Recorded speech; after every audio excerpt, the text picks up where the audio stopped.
Hello guys, সবাই কেমন আছো? আশা করি সবাই ভালো আছো।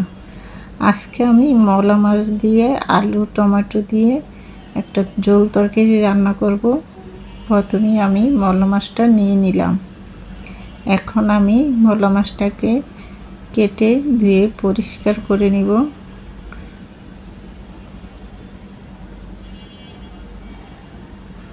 মলা মাছটাকে আমি কেটে ধুয়ে পরিষ্কার করে নিয়েছি খুব সুন্দর করে। এখনই খুব সুন্দর লাগছে এবং প্রত্যেকটা মলা মাছে ডিম আছে।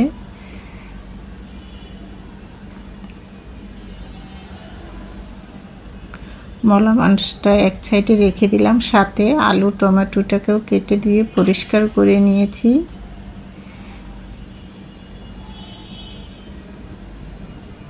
চিকন করে পিস পিস করে কেটে নিয়েছি আলুটাকে এবং টমেটোটাকে, সাথে কাঁচামরিচ, পেঁয়াজ, ধনিয়াপাতা কুচি করে নিয়েছি। পেঁয়াজ কুচি এবং কাঁচামরিচ কুচি করে নিয়েছি। রান্নার জন্য কড়াই বসিয়ে দিলাম, দিয়ে দিলাম সাদা তেল। তেলটা গরম হয়ে গেছে, এখন দিয়ে দিব পেঁয়াজ কুচি। একটু পেঁয়াজের পরিমাণটা বেশি দিয়েছি, যেহেতু ছোটো মাছ আলু টমেটো দিয়ে রান্না করব, সেই জন্য পেঁয়াজটাকে কিছুক্ষণ ভেজে নিব। খুব বেশি একটা ভাজবো না। এখন দিয়ে দিব 1 চামচ লবণ, দিয়ে দিব 1 চামচ হলুদের গুঁড়া, দিয়ে দিব 1 চামচ মরিচের গুঁড়া। মশলাটাকে একটু তেলে ভেজে নিব কিছুক্ষণ। সামান্য একটু পানি দিয়ে মশলাটাকে আমি কষিয়ে নিচ্ছি।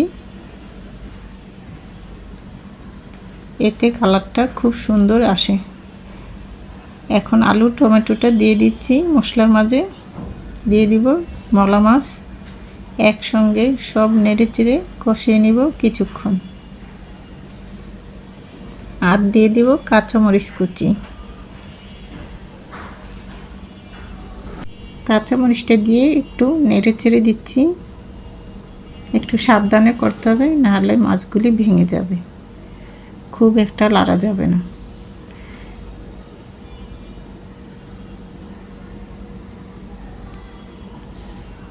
বলকটা আসা পর্যন্ত অপেক্ষা করছি।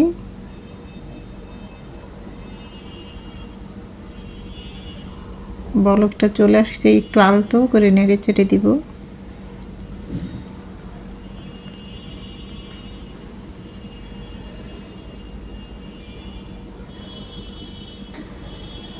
এখন কিছুক্ষণের জন্য ঢেকে রান্না করব। ঢাকনাটা দিয়ে ঢেকে দিলাম।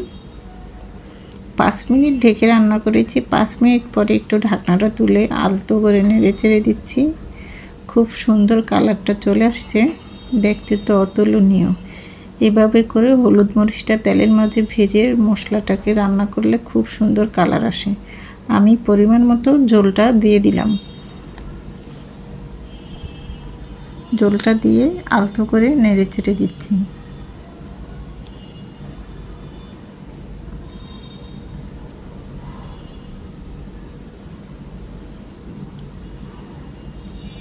তরকারির বলকটা চলে আসছে, আবার একটু নেড়ে দিলাম।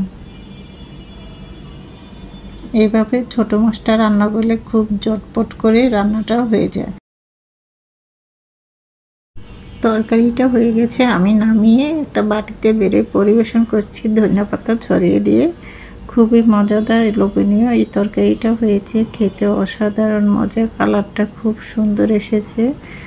মলা মাছটা এইভাবে রান্না করে খাওয়া যায় খুব সুন্দর করে, কম সময়ে ঝটপট করে রান্না করা যায়। আমার রেসিপিটা যদি ভালো লেগে থাকে আমার ইউটিউব চ্যানেলে লাইক এবং লাল বাটনটা টিপ দিয়ে আমার সঙ্গে থাকবেন, তাহলে নিত্য নতুন রেসিপিগুলি আপনাদের কাছে পৌঁছে যাবে। আর আমার ইউটিউব চ্যানেলের নাম কিচেন স্টোরি বাংলা। রেসিপিটা এই পর্যন্তই। ভালো লেগে থাকলে অবশ্যই আমার ইউটিউব চ্যানেলের সঙ্গে থাকবেন। খুবই লোভনীয় এবং খুবই সুস্বাদু এই মাছটা, খেতে অসাধারণ মজা। রেসিপিটা এই পর্যন্তই। সবাই ভালো থাকবেন, সুস্থ থাকবেন, নিরাপদ থাকবেন। আল্লাহ হাফেজ। আসসালামু আলাইকুম।